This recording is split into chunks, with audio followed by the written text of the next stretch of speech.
using intimidation and violence to stifle political dissent and suppress popular discontent.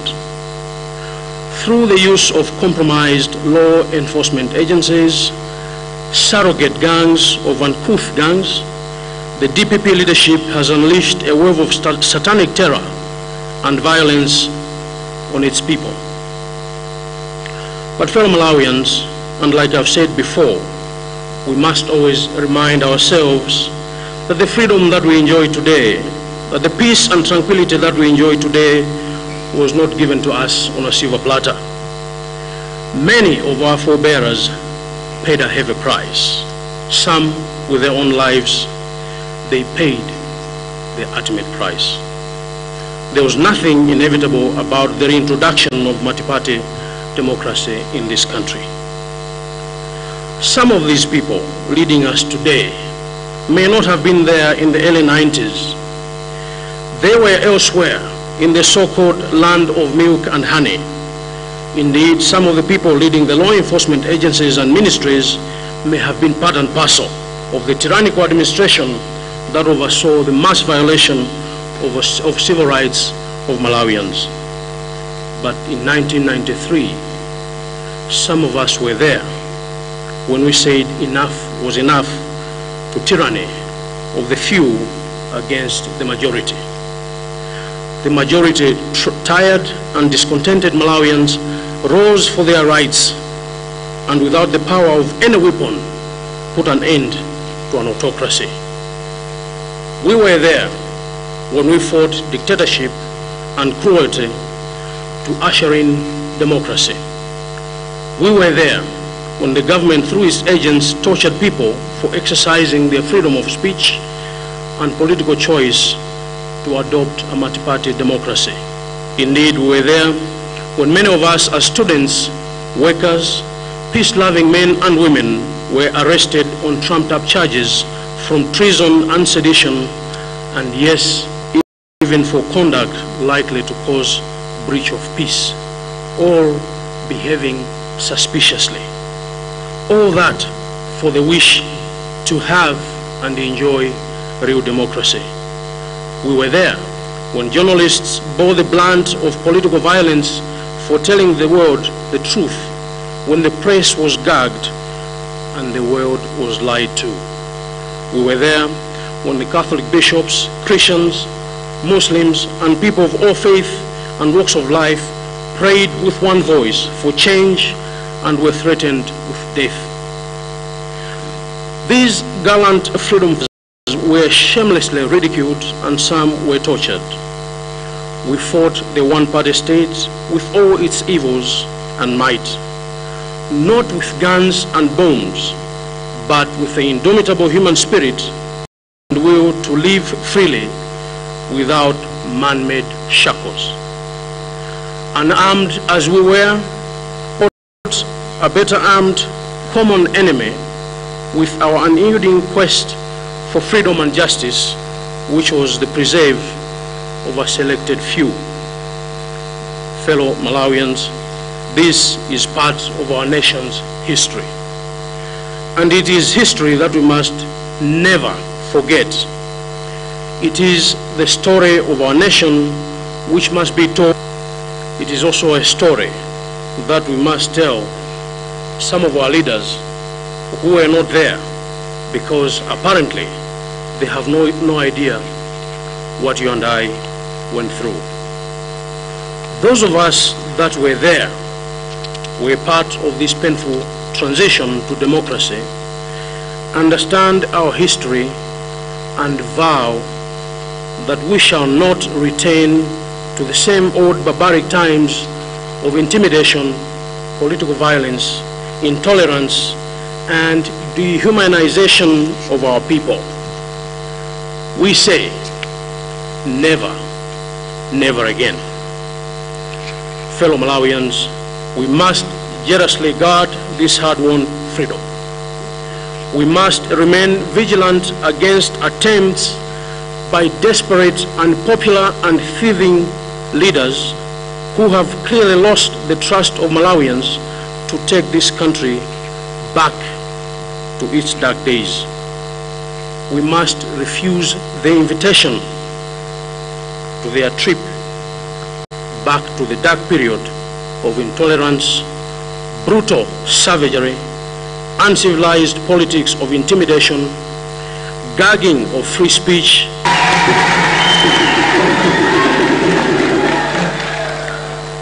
fellow Malawians. The sad case of Veronica Katanga, a member of UTM, who was undressed by cowardly alleged the so many powerless men, women, boys and girls that are beaten, harassed because they do not subscribe to the ideals of the ruling party. Let me say this, that we are not going to be smiling, and you will not expect us to be smiling when you'll be undressing our mothers. That will not happen. The case of Edward Govert, a Malawi Congress Party sympathizer who was brutally and savagely beaten by surrogates of the DPP, is again only a tip of the iceberg. Think of the irony that surrounded the Chirembo Day celebration in January 2019.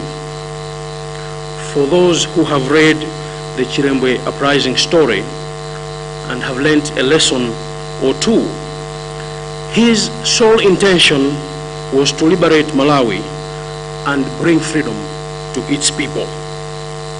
It is shameful and extremely unacceptable that some Malawians were chased and denied the opportunity to join the celebration of the life of this fallen hero. We condemn the conduct against Honorable Siddiq Mia, the Vice President of the Malawi Congress Party, at that function. The truth is that this clueless leadership, which we are sending back home where it came from, has silently or quietly unleashed terror on its people. It has used intimidation, clientelism, and nepotism to beat people into line. Think about the so many entrepreneurs, ordinary vendors, and business people on our streets and markets that are denied opportunities to trade and earn a living because they do not belong to the ruling party. How about the people who are harassed in their places of employment with dismissals, redeployments, and such actions because of their political choices or their principles? Think of the many poor people in all parts of Malawi who are denied the chance to benefit under the various social security programs funded by their own taxes simply because they are not members of the ruling party. How about our fellow honest, hardworking Malawians that are denied business opportunities from government and statutory corporations, taunted by government agents like MRA, MACRA, MERA, because they do not belong to the ruling party or indeed a particular tribe? How about the arson of vehicles and property belonging to different political organizations? Instead of investigating these cases, the police are busy and they're being used to arrest someone for behaving suspiciously, or for insulting the president, or for simply singing. I wish to remind the President, Professor Arthur Peter Mutharika, that Malawi belongs to all of us, not to the few that are around you. You are the President of all people, not just President for the few henchmen around you. Mr. President, the police in Malawi is there to protect innocent people and not to protect criminals. We urge you and them to arrest and prosecute people that are killing albinos. and do so decisively. Stop your boys from using wrong registration number plates.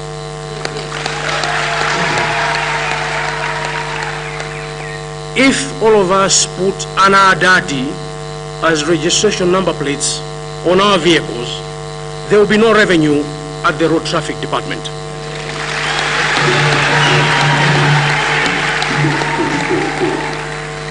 That must stop. You cannot, Mr. President, allow your few supporters to break the law with arrogance, impunity, and then shamelessly stand on a podium to preach peace. This hypocrisy too must stop.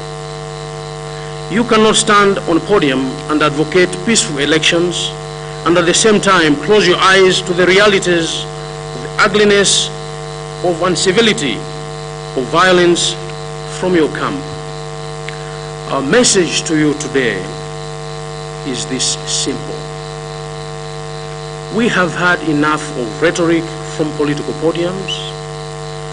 We want action from you, and we call for an end to political violence once and for all.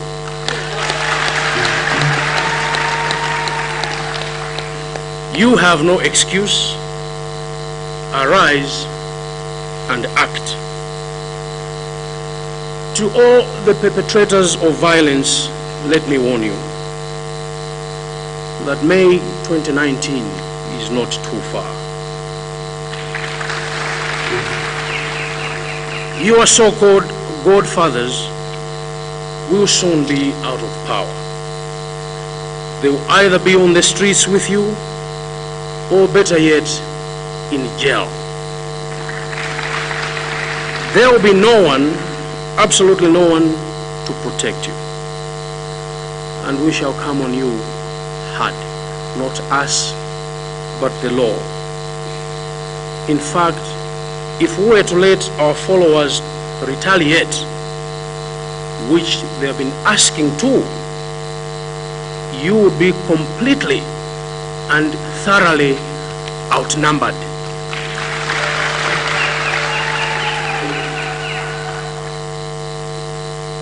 There are more Malawians than DPP sympathizers in this country.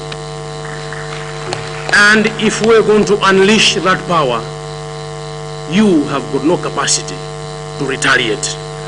Stop it and stay away.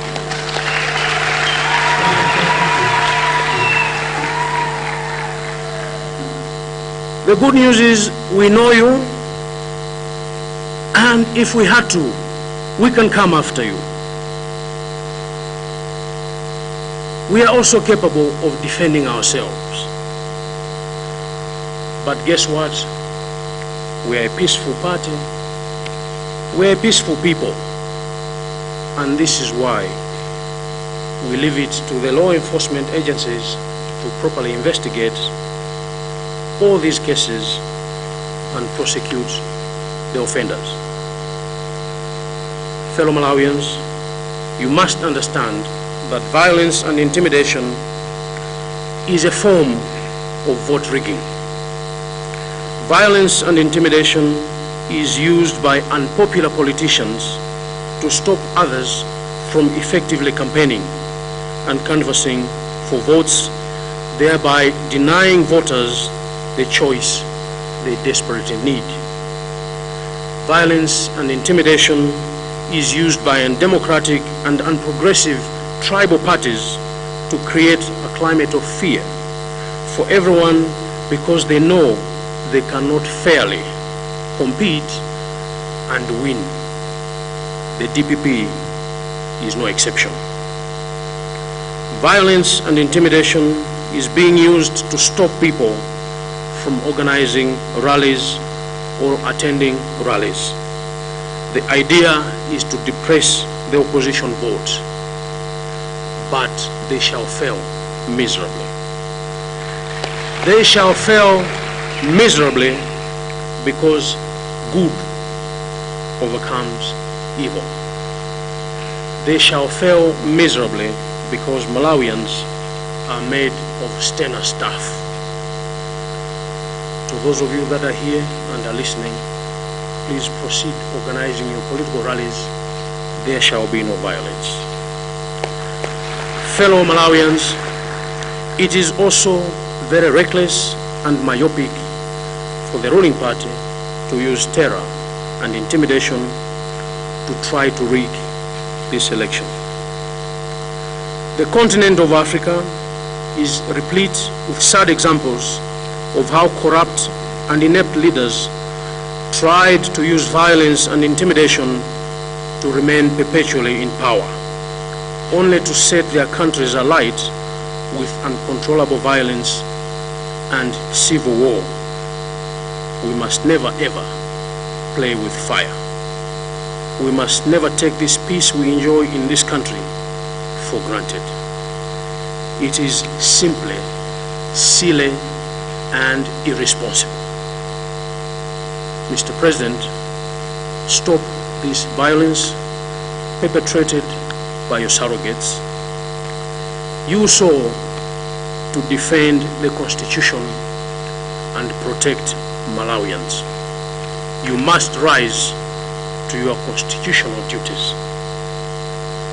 Speaking of elections, fellow Malawians, elections in Africa can trigger national crisis.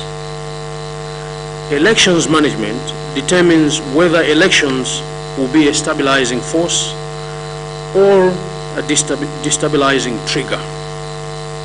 Yes, across the continent and the region, external support continues to be required to ensure compliance with electoral processes and acceptance of electoral outcomes.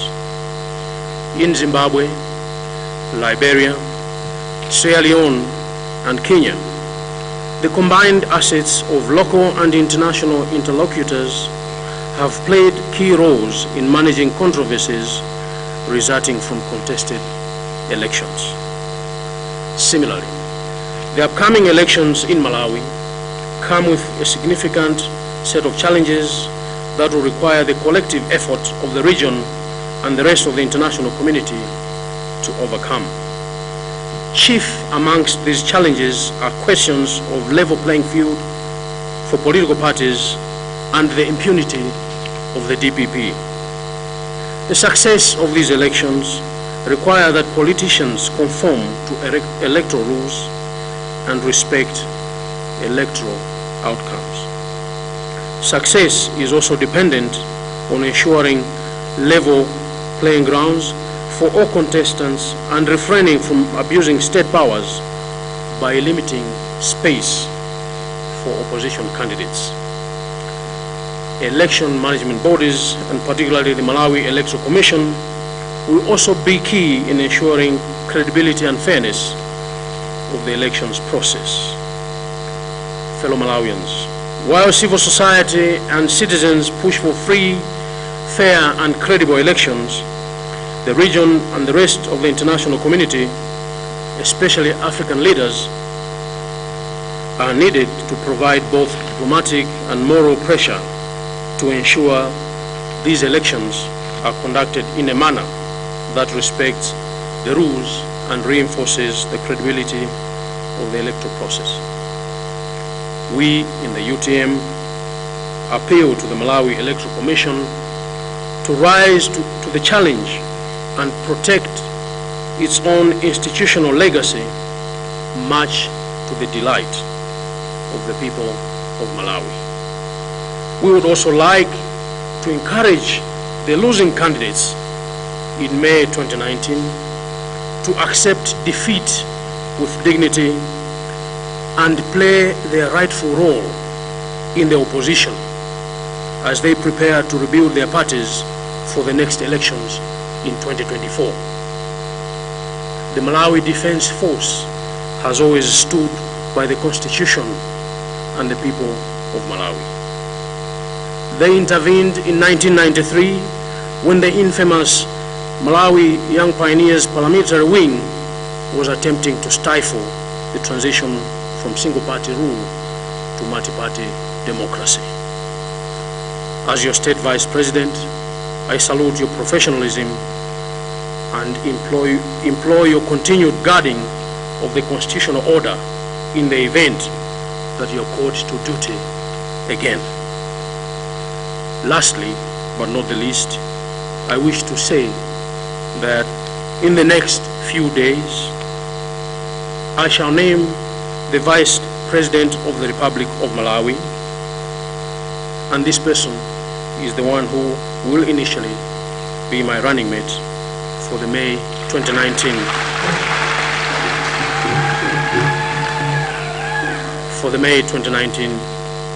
general elections. I pray for God's continued favor and blessings on our motherland. I thank you for your attention.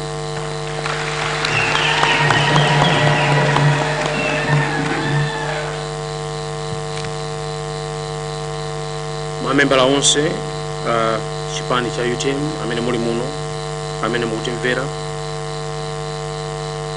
akuluakulu onse ofalitsa nkhani amene muli nafe pompano, amayi ndi abambo, ndachiona chofunikira kwambiri kuti ndiyitanitse msonkhano uwu kuti ndikambepo pa zinthu zofunikira kwambiri zokhudza dziko lathu, makamaka zimene zikuopseza maziko a demokrasi yathu, pofuna kuti kufuna kwa Malawi ambiri kusokonezeke pa chisankho chomwe tikhale nacho mdziko muno pa mwezi wa Meyi chaka chino. Nkofunika kuti nditero chifukwa chimene chili pa chiopsezo apa ndi tsogolo la dziko lathu lino.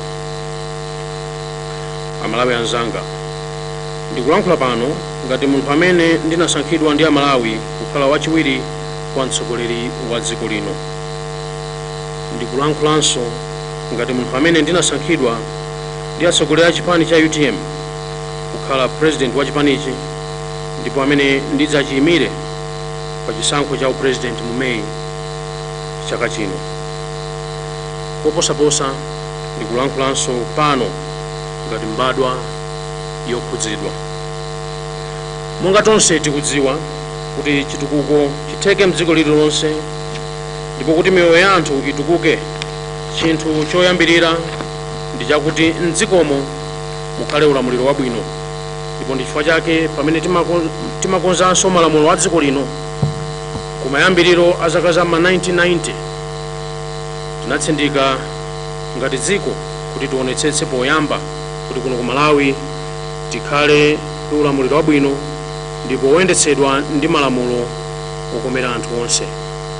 Imeneyi ndi ngodya imene imayenera kuwunikira tonse, kuyambira atsogoleri kaya osankhidwa kapenayi, komanso koposaposa anthu eni ake ngati otumikiridwa, komanso amene ali oyenera kupindula ndi malamulo otero.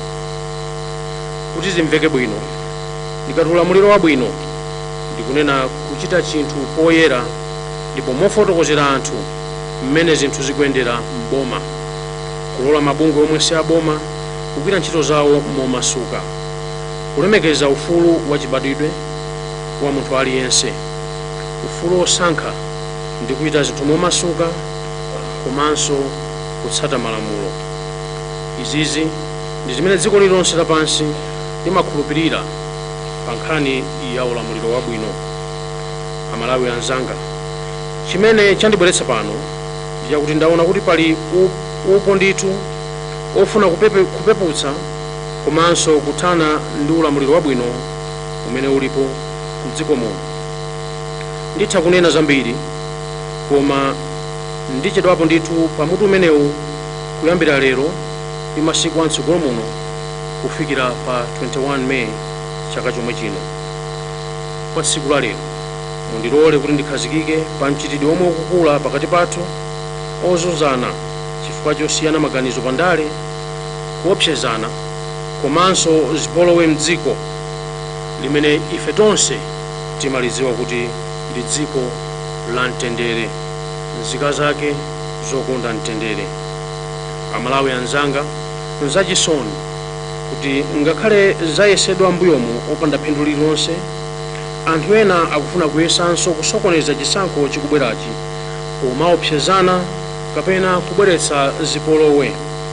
Chomwe akufuna ndi choti anthu asamalankhule zakukhosi pa zinthu zimene akuona kuti zikulakwika m'dziko muno. Izi zikutheka kudzera mwa anthu achifwamba amene alembedwa ntchito yozunza anthu ndiponso kufowoka kwa nthambi zachitetezo. Boma lotsogozedwa ndi chipani cha DPP lili kalikiliki kuzunza ndi kusowetsa mtendere anthu a m'dziko muno nzika za Malawi. Koma monga ndakhala ndikunenera mbuyomu, ufulu omwe tili nawo m'dziko muno, bata ndi mtendere zomwe tili nazo m'dziko muno sizinangobwera m'mbalambanda ayi. Alipo makolo athu amene adayika miyoyo yawo pachiswe kuti tifike pamene tili pa lero lino. Alipo anthu amene anakhetsa mwazi wawo kuti dziko lino likhale ndi ufulu ndipo kuti ulamuliro wa zipani zambiri ubwererenso m'dziko muno.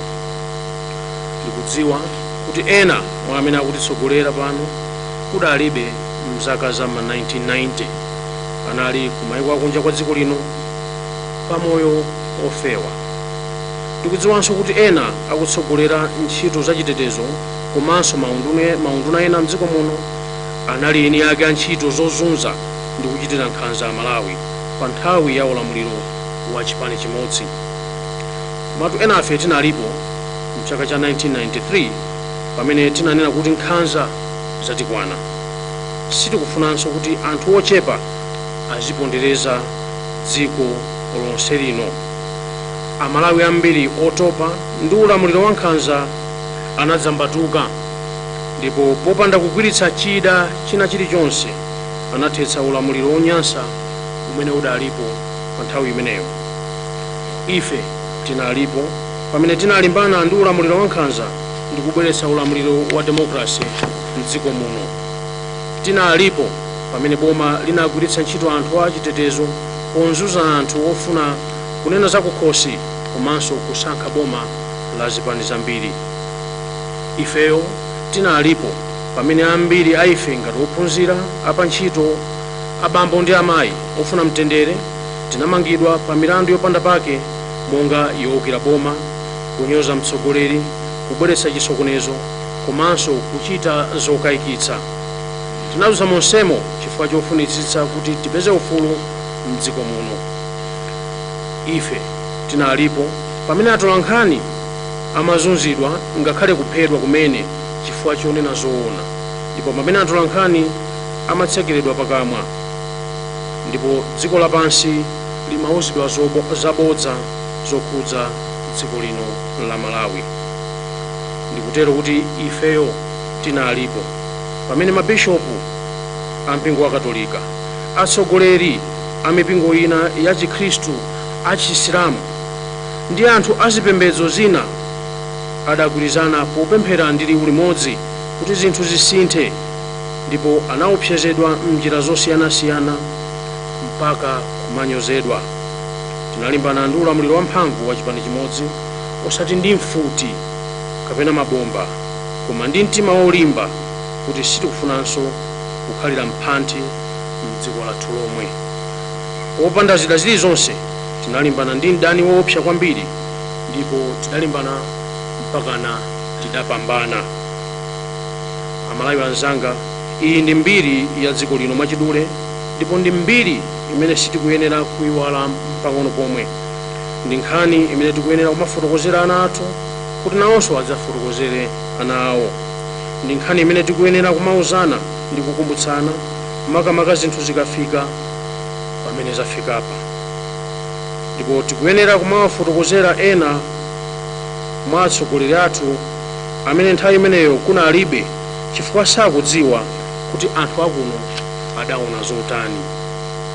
Ife amene tidalipo ndipo tinatenga nawo mbali pa ntchito yobweretsa boma la demokrasi m'dziko muno timamvetsa bwino mbiri ya dziko lino, ndipo tinalumbira komanso tikulumbira lero kuti sitidzalola kubwereranso kunyengo yowawitsa yomaopsezana. kumachita ziwawa pandale, kusalolerana kapena kumanyazitsa mu njira iliyonse. Zimenezo ife tikuti ayi toto. Amalawi anzanga, nkuyenera ndithu kuti titeteze ufulu omwe tidawuvutikira tokha.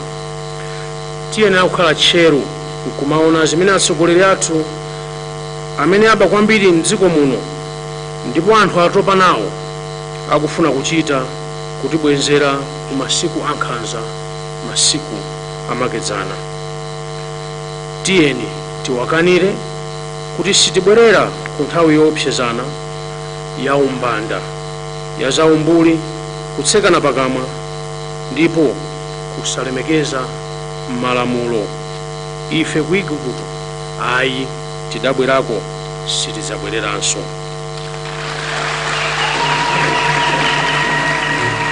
Amalawi anzanga, nkhani zimene mwazimva monga kuvulidwa kwa membala wathu Mayi Veronica Katanga ndi zifwamba ku Mangochi zimene zikuganizidwa kukhala za chipani cholamulira ndi zochepa chabe pa nkhanza zimene zikuchitika mdziko muno.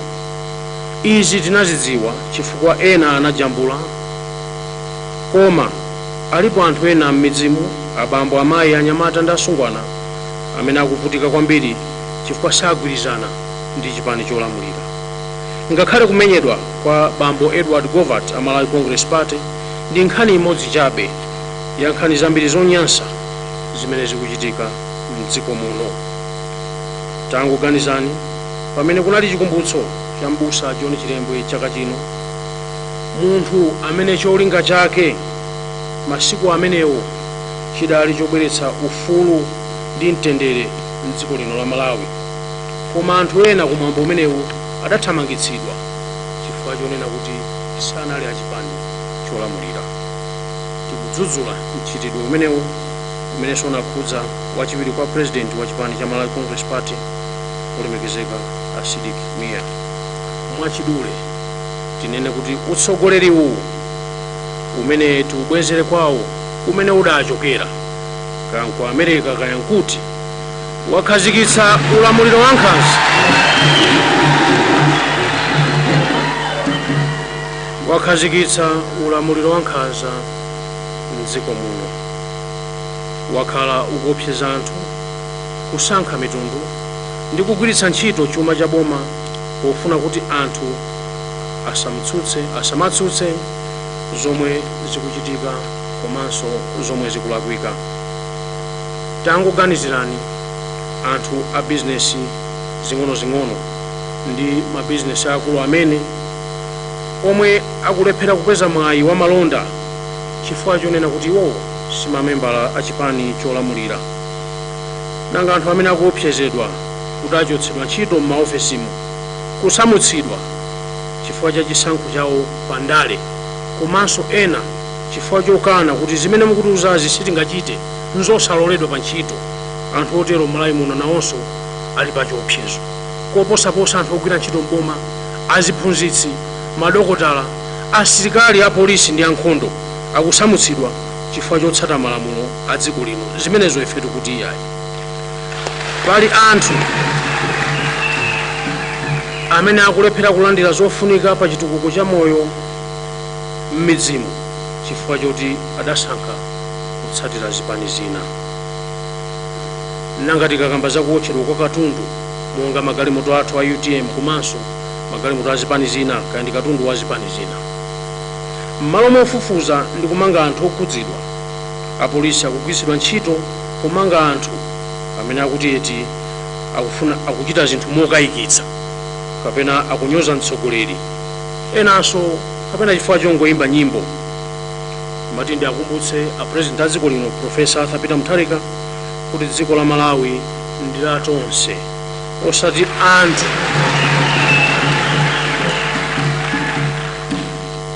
Ili la tonse, osati anthu okha amene akuzunguliraniwo. Inu ndi mtsogoleri wa Malawi onse, osati awo atidye nawo amene ali pafupi nanu. A president, mudziwe kuti polisi yathu ntchito yake nkuteteza anthu osalakwa, osati kuyikira kumbuyo zigawenga kapena adzigandanga.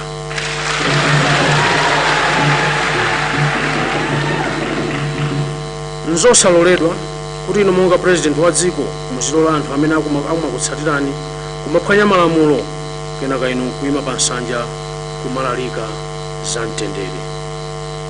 Angakumvereni ndani? Nzosamveka kuti muzima pa nsanja nkumanena kuti mukufuna chisankho cha mtendere pamene inu nomwe mukuyang'ana kumbali pamene anyamata anu akuzunza anthu tsiku ndi tsiku.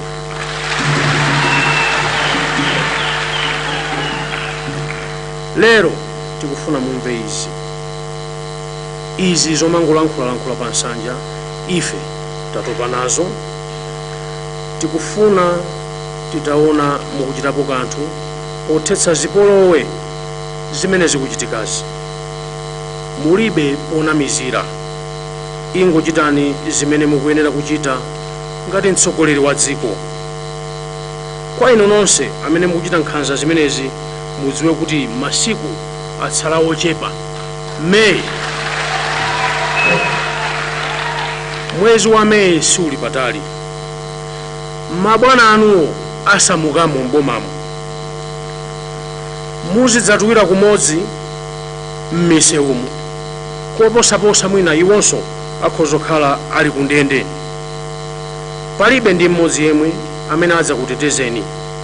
Tipemphe makamaka kwa anthu achichepere achinyamata musakhale zida zotumikira kupanga nkhanza m'dziko muno.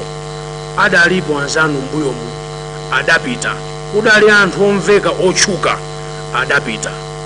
Masiku atsala ochepa.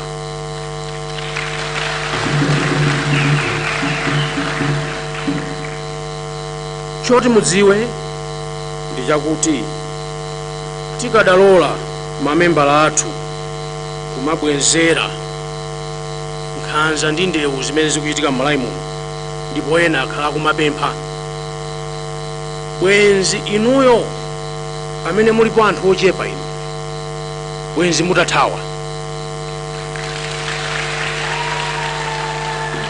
Ndipo ndimafuna ndiyankhule mwapadera motsindikanso kuti m'Malawi muno muli Amalawi ambiri anthu a DPP ngochepa. Tikatengera survey imene anapanga akuzomba uku mu mwezi wa August ndi September kuti a DPP ali ndi 27%, tingonena kuti 25. Zikutanthauza kuti pa anthu 4 aliwonse amene ali m'Malawi muno mmodzi ndiye wa DPP. Tsono ndewuyo mukuyamba bwanji? 4 pamene pali 4 mmodzi ndi wa DPP, atatu ndi enafe tili ambiri tili kunofe. Ndewuyo musayambe simuyikwanitsa mwachepa nazo izi.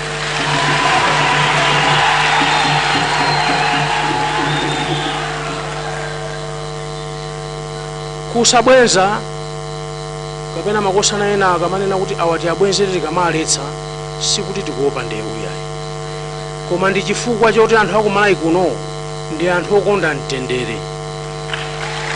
Ndipo mtendere omwewo ndi umene ifeyo tonse monga ngati atsogoleri titi tiupititse patsogolo.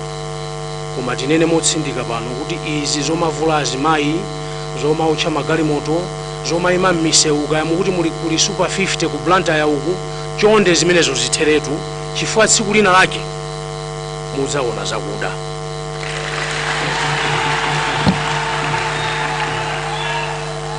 Timakudziwani kumene mumakhala ndipo tikhonzanso kufikako, koma ndi ulemu ndi mtendere chabe, si mantha mpang'onong'ono pomwe ayi. Ndipo tiauze mtundu wa Malawi kuti kusabwenzera chipongwe si mantha koma kukonda mtendere. Koma kumbukirani ngakhale mu 1993 ndi mabungwe amene anali pamenepo kandi Youth League kandi Malawi Young Pioneer kandi ati ena adaluza nazo zisankho. Inunso masiku ano akubwera mesi kalikali. Tikupempha apolisi agwire ntchito yawo motsata malamulo a dziko, ndipo anthu amene akuphwanya malamulo lero, kaya kupha malubino, kaya kuvula azimayi, kaya kumenya anzawo, malamulo agwire ntchito. nditsindike nkhani yovula azimayi. Mzimayi aliyense ali ndi ulemu wace, anthuwa ndi makolo. Amene mukumavula azimayi muganizire atakhala kuti mukuwavulawo ndi mayi anu, ngati mungasangalale nkumaombera m'manja nkumakavina ngati mmene mmavinira ku maofesi uku anzanu akupanga press conference. Ngati zimenezo atakhala kuti mayi anu ndi amene avulidwa mukhoza mavina mmutu mwanumo chipatala kuzomba uku chilipo.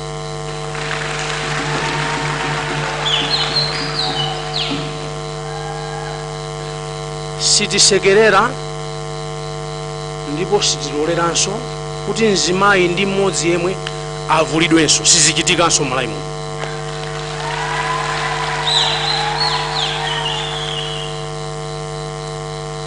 Amene ali ndi makutu amve. Amalawi anzanga, mukuyenera kumvetsa kuti zipolowe ndi kuopsezana ndi mbali imodzi yofuna kupera chisankho, ndipo amalimbikitsa zimenezi ndi atsogoleri amene akudziwa kuti anthu sakuwafuna. Amachita izi pofuna kulepheretsa anzawo kuchita kampeni momasuka, kuti potero anthu asamve mfundo zowathandiza kupanga chisankho choyenera. Amene amachita izi amadziwa kuti sangapambane pa chisankho monga mmene zilili padakali pano. Awa akuchita izi kuti otsutsa asapite patali, komatu aukonda. Amalawi si anthu ogona. Amalawi anzanga, achipani cholamulira akudziwa izi zonse.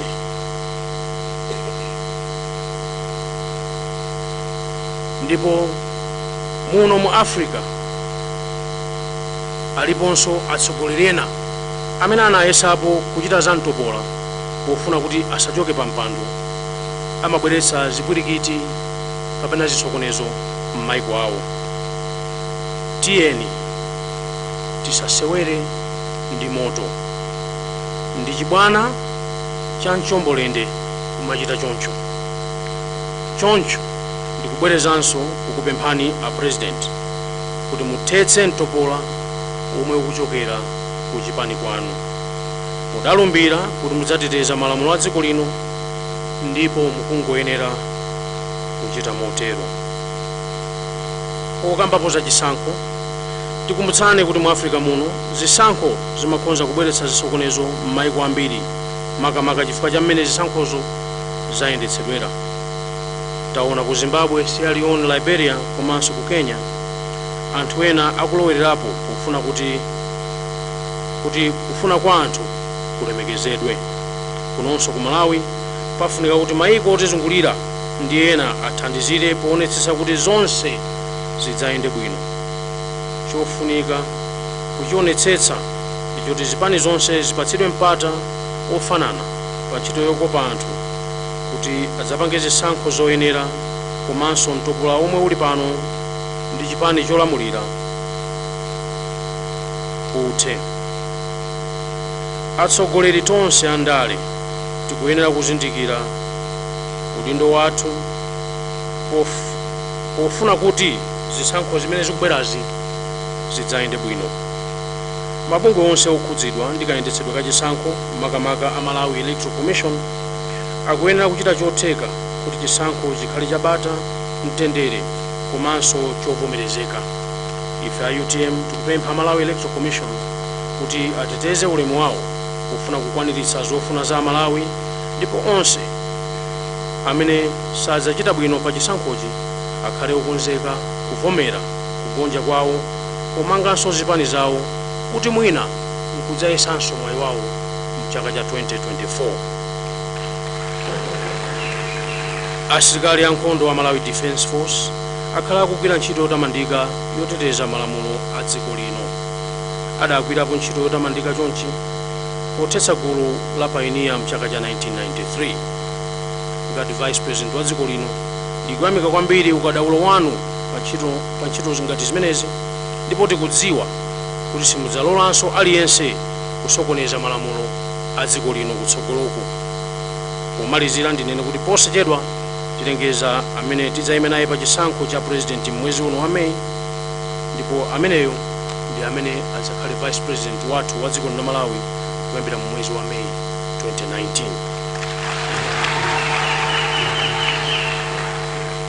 Tipemphe Mulungu wakumwamba kuti apitirize kuteteza, kuliyang'anira komanso kudalitsa dziko lathu lino la Malawi. Zikomo kwambiri.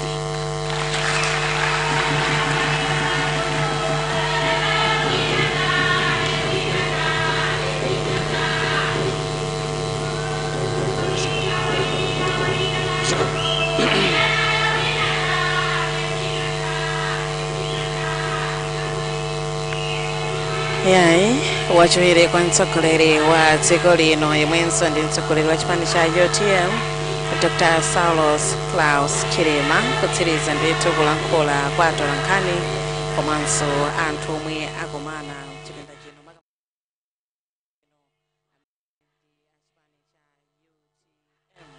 Ndiye ndikaona pa zimene wakamba mtsogoleriyu zasiyanira natu ndi zimene chimayembekezera kuti mwina kapena nzamfirizana kapena afuna alengezerera kuti kodi adzayenda limodzi ndi ndani pa chisankho. Ndiye posachedwa atolankhani ayambe tsopano kufunsa mafunso. Dr. Shidani Timalunga akupitiriza kuyendetsa mwambo.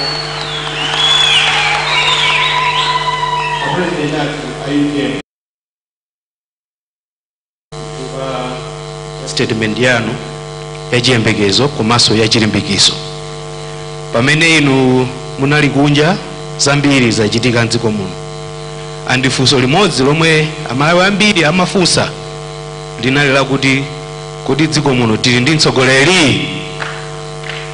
Ndiye lero kubwera bwana kuzalankhula ndi Amalawi zikusonyezeratu kuti mwakonzeka kuti pa 21 Meyi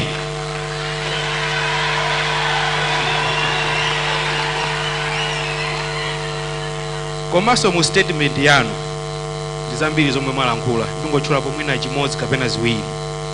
Number 1, wa Igupto tachokako, si choncho? Amalawi ambiri akuyang'ana kutsogolo lero, sakufunanso za mbuyo, si choncho? Wa Igupto ndikomwe azimayi amavulidwa, ndikomwe anthu amasankhana mitundu. Kodi ife tifuna tikhale kwa Igupto? Ife tikupita kutsogolo.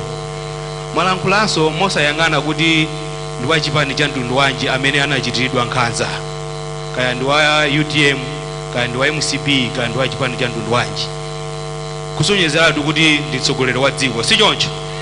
Izi ndi zomwe Amalawi akufuna kuti pa 21 Meyi mukhale mtsogoleri wa dziko. Mwasindikanso nokha bwana kunena kuti Malawi belongs to all of us. Malawi ndi wathu tonse, so munthu mmodzi. Izi nzomwe tikufuna. Bwana pa nthawi ino mundilole ndifunse azathu a media kuti apereke mafunso awo. Akhala ndinawo ochuluka ndithu komabe ndisankha mmodzi mukayima amene ali ndi mic. Yes. Mwina mutchula dzina lanu and then the media house where you coming from. Let me take the front. I'll take the front row here.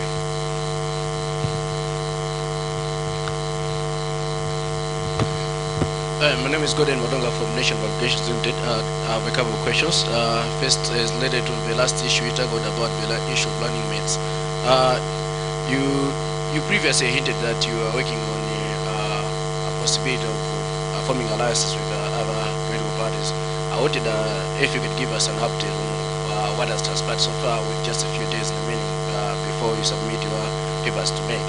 And on the question of running mates, I also want to find out whether you are looking within your party, but also whether you have extended that stage beyond your party, and who are the possible characters you are looking into. Finally, for me, I wanted to ask a question about the assertions which were made by the incumbent president recently about the issue of leaking in forthcoming elections. I've talked about leaking in terms of use of political violence, but the president referred to attempts to actually change the vote result by leaking using other means. As UTM, what is your reaction to this development in regards to the president's remarks? Thank you. Zodiac, I think I would take 3 or 4 for that round and then allow the president to take them, and then we'll go on next round.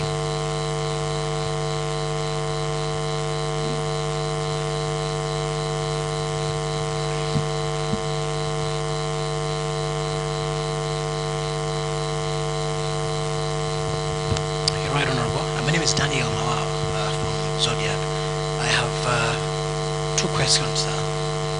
One is in relation to the study that you also referenced about the CEMD study, which says the poll favors the opposition. But as we speak, the opposition is split. We do not have the numbers yet. The TPP still wins if there is no possible coalition. Is the UTM going it alone, disregarding the poll finding? Secondly, and finally for now, is the issue of the running mate.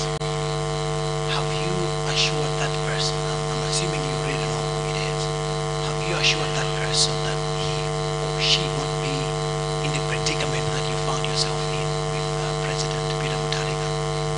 And maybe finally,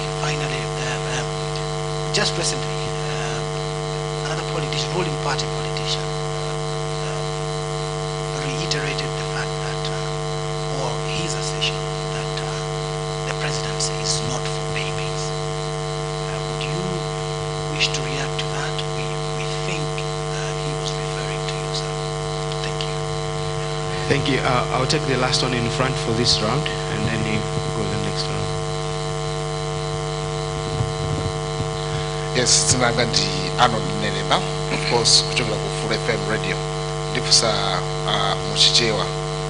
Mufotokozapo zonena kuti mchitidwe waziwawa ndi mbali imodzi yokhudza kubera chisankho. Ndimafuna ndingofunsa kumugwirizana pang'ono ndi Zaka Godel kuchokera ku Nation. Kuna kuti the state president akufotokoza kuna kuti chipani cha UTM, especially you, the vice president, is planning to leak the elections. Kutero kuti pamene tikunena panopa anthu ena ochokera maiko ena ali mdziko muno mwina kufuna kuthandizana kubera chisankho. Ndi mwina tidziwe kuti pakati pa ino ndi ya TPP amene abere chisankho ndi ndani. Mwina funso lomaliza ndilokhudza ndi kuti abuse of state resources, state powers to limit the space of opposition. Zimene kuti mwina mchitidwe umene waziwawa afuna kuti aleferetse na opposition kukhala ndi space bwino kupanga zinthu zawo. Now you are the state vice president of this country. Pamene patidziwe kuti kodi niyo muli opposition kapena muli kubonga ziko mukambiri. Ziko mwambiri bwana, loleni mtenge mafunso amene. Right. Thank you very much for those questions. Why are you worried about the running mate?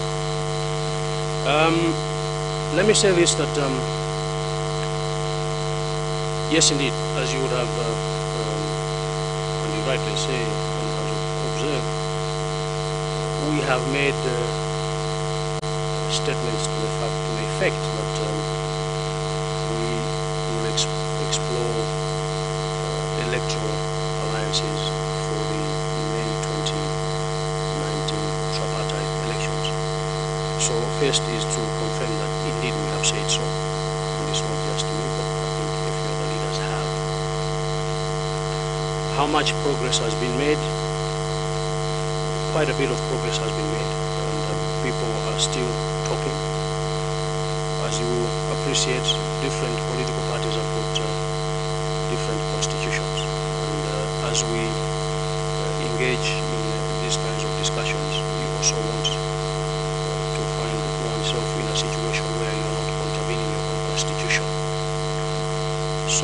once the final decisions have been made, communication will be made to that effect. I know that submission of nomination papers starts on Monday. What I can tell you is that within the next 48 hours, you're going to get a statement which says UTM is either in an alliance or it is not. The one thing for sure is that we're going to participate in the May 2019 general elections. That's not a doubt.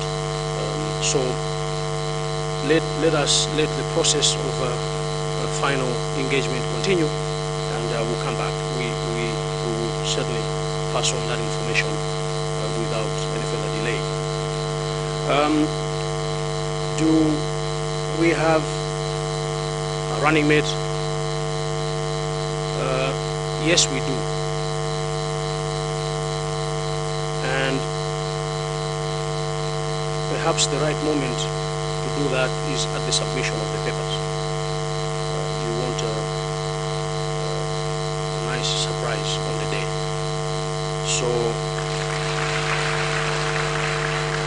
let's leave that to the day so that we anticlimax it with the much anticipated excitement, and we give it the pomp that it deserves. The one thing that we'll say to you is that you will not be disappointed, and perhaps to preempt the question by the next journalist from ZBS, will this person suffer? I have said that I am the last vice president to go through what the five, myself and the previous others have gone through. It is not right to treat people that way, especially now. And I've said this before, that if people think that they are this popular, they shouldn't be wasting time looking for running mates. They should go it alone.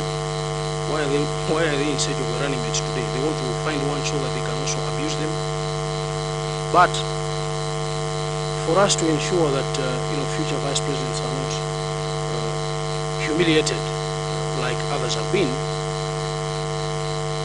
we in our manifesto we talk about changing the way the office of the vice president is configured.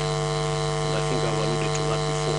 Let's designate that office as the office of the deputy president, so that somebody is actually deputizing, not as a vice. A vice is not a good thing, but we'll make sure that that person rightly deputizes. Plus, we designate a few ministries to be under the vice president constitutionally, so that it doesn't have to please one individual or to displease them for the vice president to be functional.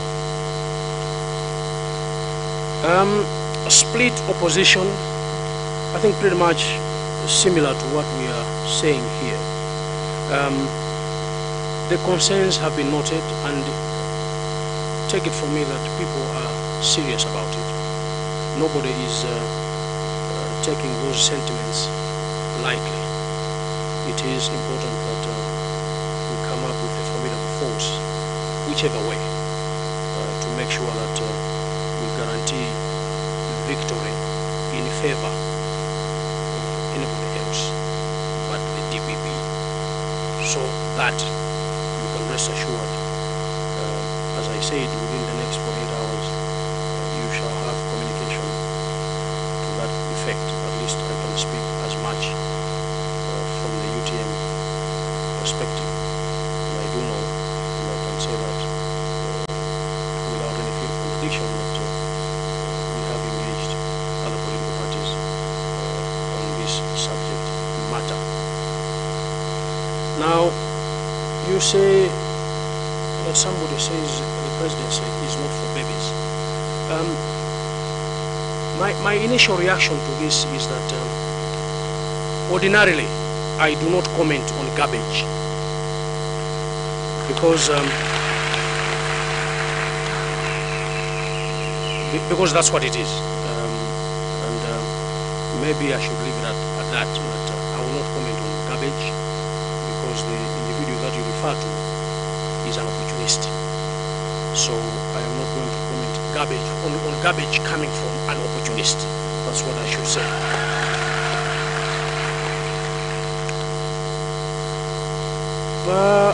Funso limene labwera kuchokera ku Ufulu FM kuti ndikutengera mawu anu a president a dziko lino anena kuti afuna kubera zisankho mwina anandichwa ine kuti ine ndamene kufuna kubera ndi munthu wokuba amamangidwa ndipo yona president a dziko ndengati aona mashiniwo ndi anthuwo amene takatenga kuti adzaberewo atisake ngati ndili ineyo ndi ine ndili pano ine enawo poti akuwadziwa akatipeze ndi akatiuze zisankho zoti mafuna kubera mwanthu wanji mashini mwaona pati ali ndi ufulu wonse kuti atipeze ife sitimayenda mothawa ayi sitimayenda mwacheucheunso ayi sitiopa munthunso ayi ndiye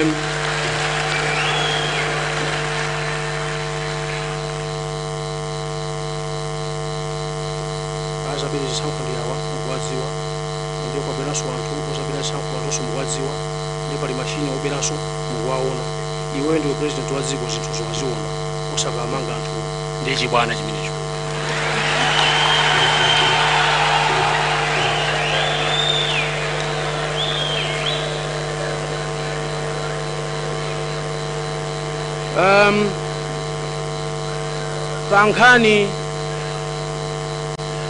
Pankhani yonena kuti pakati pa ADPP ndi a UTM atazabere zisankho ndani, palibe amene azabere zisankho. Nanena kale palibe amene atazabere zisankho.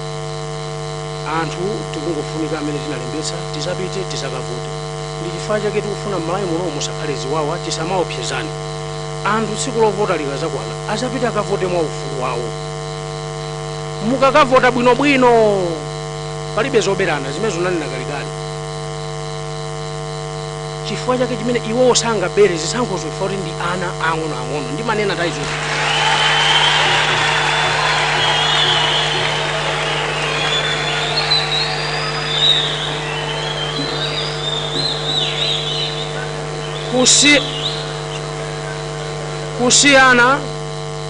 kusiyana kwache ndi uku.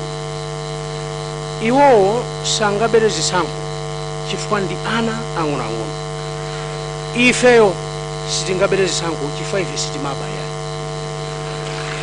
Ndiye timafuna tilimbikitse ndinanenaponso kale kuti anzathu Malawi Electoral Commission zigwirani ntchito yanu imene mukuyenera kugwira. Anthu ena nonse amene munalembetsa tikonzekere pa 21 Meyi kukavota mwaunyinji.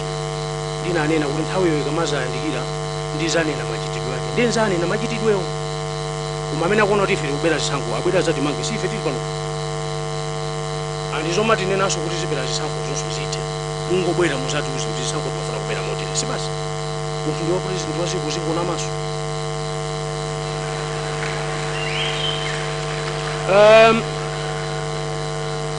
Abuse of state resources. Ndingopereka chitsanzo chabwino chofuna anthu maopseza. Ine lachinayi ndimabwera kuchokera ku ulendo koma msewu wa airport kuma road kufunsa kuti nkhani yake njani azibweza anthu a UTM asapite ku airport. Mukaoperanje anthu a UTM ngati mana kuti ndikachipani kakang'ono.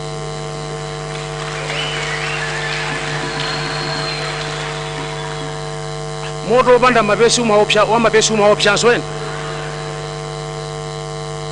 So abuse of state resources ndi zimenezo.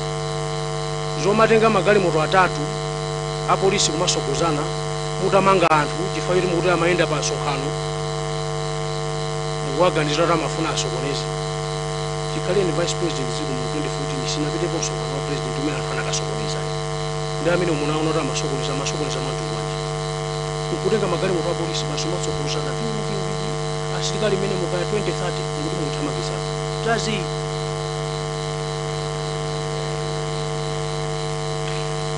tisiye zimenezo zomafuna kuti anthu aziopa kunoko kumalawi kunoko iya. Tinanena kale kuti tinathana nazo izi ma 1990 chakuti. Uno ndi 2019 masiku aufulu pano tiziyenda mosangalala monya kwathu kumalaiko osaopsezana ayi uli pang'ono mafunso ena.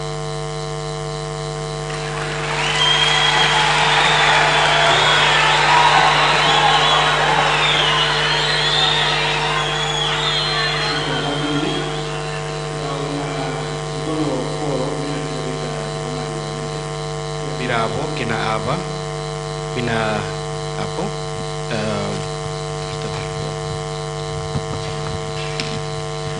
My name is Dory Intenje, representing Joy Media Group. I would love to ask my question in Chicheo. Ndifuna mungonduza muchicheo kuti kodi as UTM mwakonza zotani mbali ya anthu achi alubino makamaka ngati chilengerezi chaka chinochi anthu awiri akuzidwa ndi mchitidwe umenewu sindidziwa zoti ndondomeko zanu mwayika zotani ngati UTM kutengera kuti mtundu wa Malawi kuzidwa kwambiri.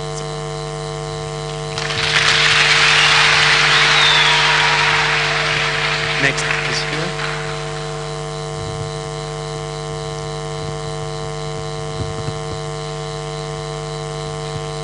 Thank you. I'm Godfrey Mawacha from Montfort Media. In the past, you have been highlighting huge corruption scandals that are occurring in government. But I just wanted to find out if you are aware of a 53 billion kwacha corruption scandal that is involving the Department of Immigration, and what is your stand on that one? Thank you. And then just behind you for Okay, I'm Selina Sifadigada from Radio Islam. Since last year, we have seen you going outside the country, like more frequently. How fruitful are your trips outside the country to Malawians?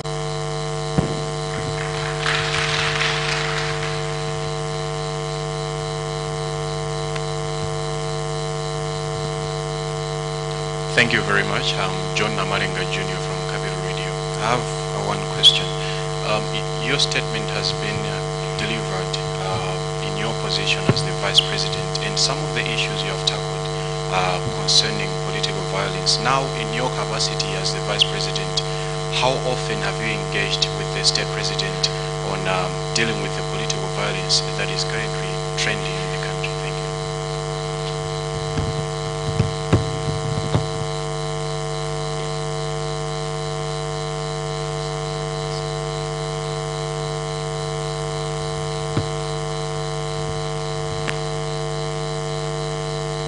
My name is King Swachas from Rainbow TV. As regards to the issue of political violence, I will extend a question by John.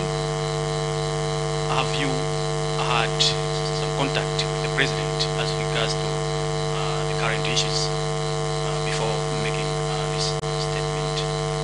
The second question is regarding the forthcoming elections.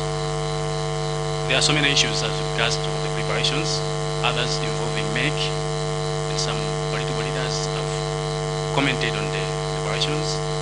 As the leader of UTM, do you have confidence in Malawi Electoral Commission?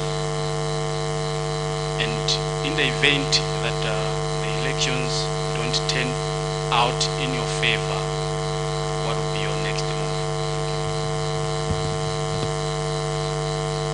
Thank you. That was the last question.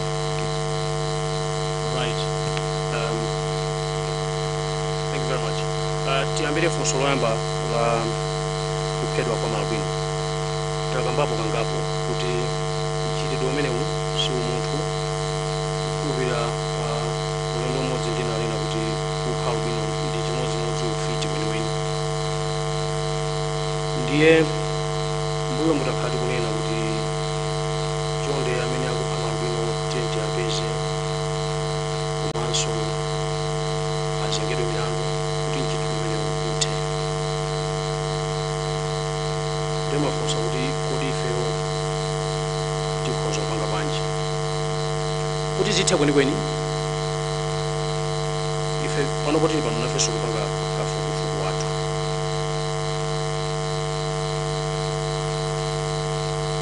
Ngati ali malonda ndikuti kuli nsika kumene amakagulitsidwa malondawo ndefe tiyambira kufufuza kuti msika uli pati kuti tikamabwerera kudzapeza anthu amene amachita zimenezo onsewa kuti chifukwa zimene zikuchitika pano mwinanso tikupanga chinyenga aphunzitsi ungowatenga anthu ena ake nkuwanamizira kuti akhoza kukhala kuti ziwakhudza. Zimene ndikunenera izi ngati anthu tili serious ndipo amene timaganizira kuti anatengapo mbali pa chitidwe umene anagwidwa, milandu ngati imeneyo sibwenzi kumatha mpaka na miyezi 3.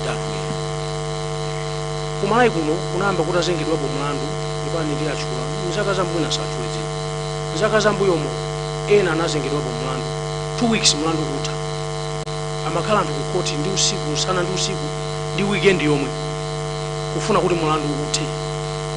Ndengati anthu anagwidwa powayembekezera kuti iwowo nkhani imeneyo kupha malabwino ikuwakhudza, koma panopo mlandu usikuoneka mayendedwe ake, tiyikepo question mark pamenepo kuti akudziwapo chani posamanganapo posafulumiziritsa mlandupo.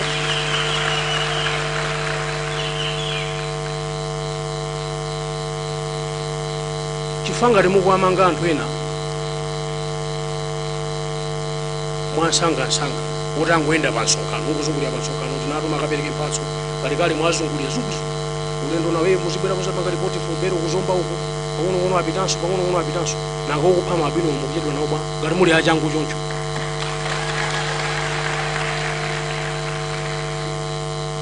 Ndeife nafenso pano tupanga investigation yathu zimene titipezezo tizauza mtundu wa Malawi, koma kuti izi zithere kwenikweni tigwire anthu onse. Ndipo mlandu umene uli pano pepani za ku court simaina umapanga comment tungopempha kuti iyendetsani mwachangu amene amapanga zimenezo aonekere poyera, ngati di amene akutsogolerawo ali serious ndi kuthana ndi nchitidwe ukupha malubino Malawi muno tipangepo changu.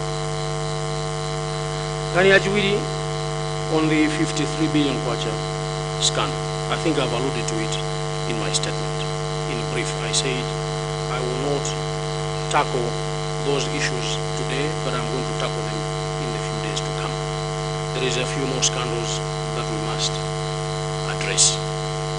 If you want my honest view about it right now, if you are going to buy a belt for 100,000 kwacha and a t-shirt for 60,000 kwacha, you must be sick in the head. That's what it means. A normal person will not buy a belt for 100,000 kwacha. So we will get a few more details. We know that the Committee of Parliament is on it. We encourage them to pursue it to its end and don't spare anybody that is involved in that scandal and the others. So addressing these issues, we will come back and address them, because I think there is a series that we need to address. Ambulances, passports, what, all these things, we need to come address them as a full bouquet, not as a half bouquet. So my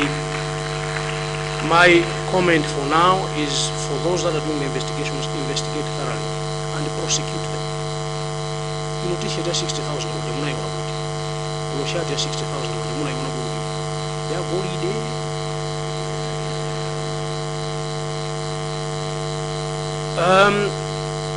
Trips outside Malawi. Are they of use to the people of this country? I would say that if you go back to where I started, which was last year when I went on holiday, so that was to West. So the benefit there may not be seen, but the subsequent ones, you know, the visits to Nigeria, for instance, we are looking at electoral processes, we are looking at how they counter over there. It's a continental initiative that also has other retired presidents. The former president of Ghana was there, former president of Sierra Leone was there, the Prime Minister of Kenya, Raila Odinga was there. So they're looking at how they can manage electoral processes, including ICT compromise in the process of elections.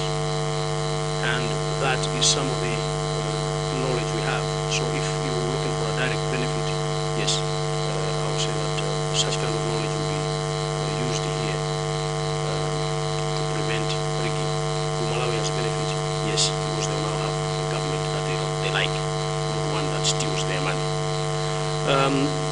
and in recent times as well. It's good that we also visit and expand our network.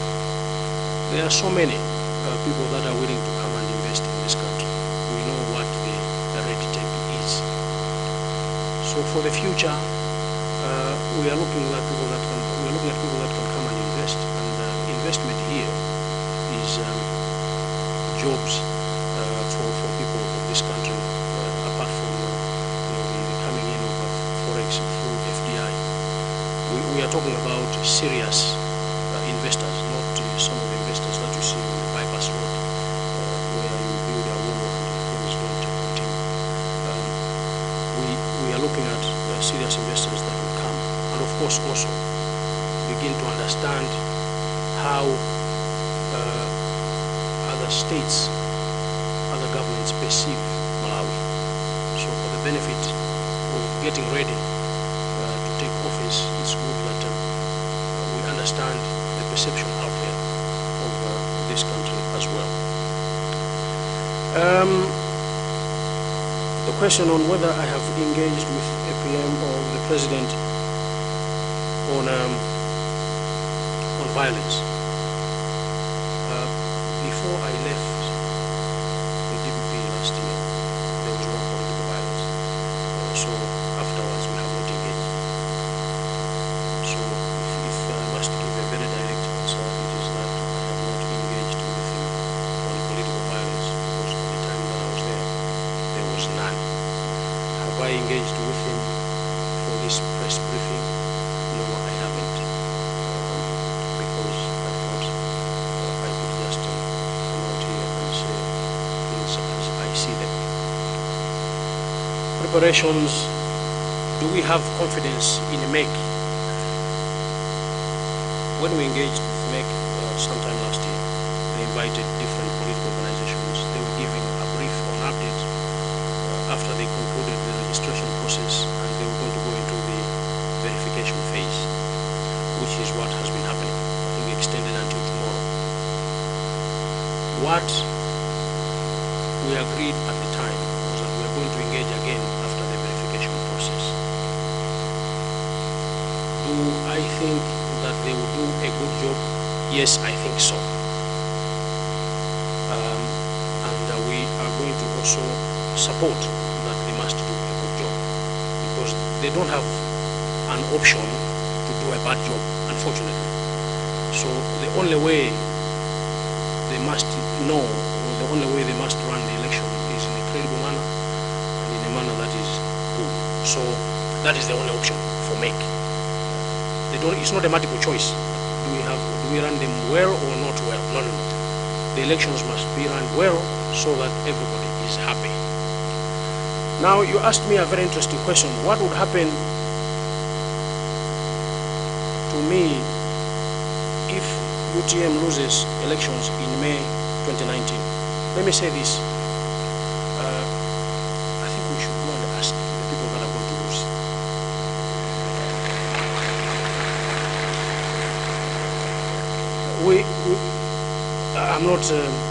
I'm not trying to be rude, but I would defer that question to the people that are going to lose the election, because maybe they have to tell us what they're going to be doing beyond 21st of May.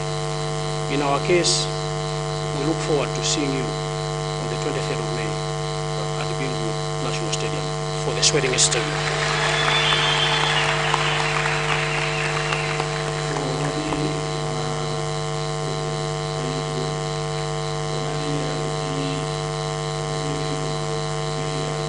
mamiliyoni amalawi amene ali kunjaku, amene akuonera ndi chidwi statement ya chiyembekezo.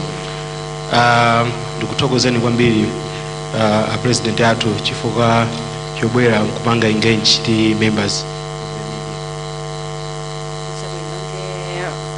Zomwe tinabwerera kuno zikuoneka kuti tsopano zafika ndithu pamapeto.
aliyense m'Malawi amene ndi ufulu wake kukhala mdziko muno ndikuti Yehova Mulungu zonse zikate ulemu matamando kupano wanu pamene ife tikakhala mdziko lino monga Malawi mu dzina la Yesu Khristu.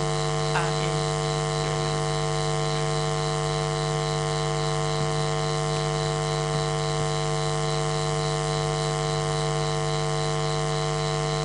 Ndiyetu ndi pempheroli chafika ndithu pamapeto pa zomwe zimachitika kuno ku PICC. Ndiye tisanakambe zambiri pa zomwe zatuluka pa msonkhano wa atolankhaniwo ndi mtolankhani wathu kuno amene akuthamangathamanga tiziti ndi atolankhani angapo ndithu koma amene ndinaye pafupi pano ndi Daniel Mawawa.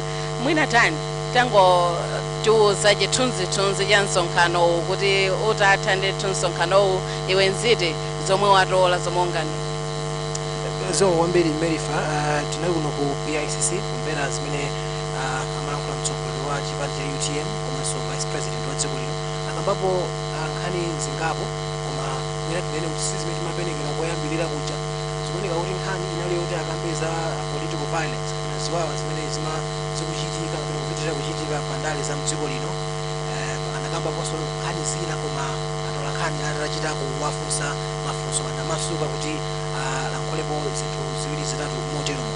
Mwina ndisanapite patali ndili ndi mmodzi mwa anthu amene amatsatira bwino nkhani za ndale ndi mtolankhani otiwagwira ntchito nthawi yayitali mu ntchito ya utolankhani Peter Jacob Kumwenda. Ndakulandira kwambiri Peter. Poyambirira tandiunikire approach imene Saulos Chilima atenga lerolo mbuyomu akamalankhula misonkhano ngati samatchula dzina la president Mutharika amangochita mokuluwika choncho koma lerolo amachita kunena kuti Mr. President President Peter Mutharika. Approach imeneyo ikutanthauza chani kumene tikupita kuchisamu? Mwina ndi zikomo kwambiri tani nene kuti chikhoza kukhala chizindikiro cha nthawi zimene tilimo tiziona ndithu kusintha tikamayandikira tsiku loponya voti. Wafotokoza kuti lerolo amatchula ndithu kuti president mwakuti komanso mwina ukhoza kuona kuti mmene amalankhulira lerolo amalankhula ndithu mofuna kuti adzipange position ngati mtsogoleri. Amayankhula ndithu kumayesetsa kuti panali magawo angapo amafotokoza amafuna ndithu kuti aoneke kuti iwowo ndi mtsogoleri woyembekezera kuti akuyembekezera kuzakhala mtsogoleri pena ndithu kumayankhula ngati kuti ndi mtsogoleri wa dziko lonse. Ukhoza kukumbuka amene amapereka zitsanzo za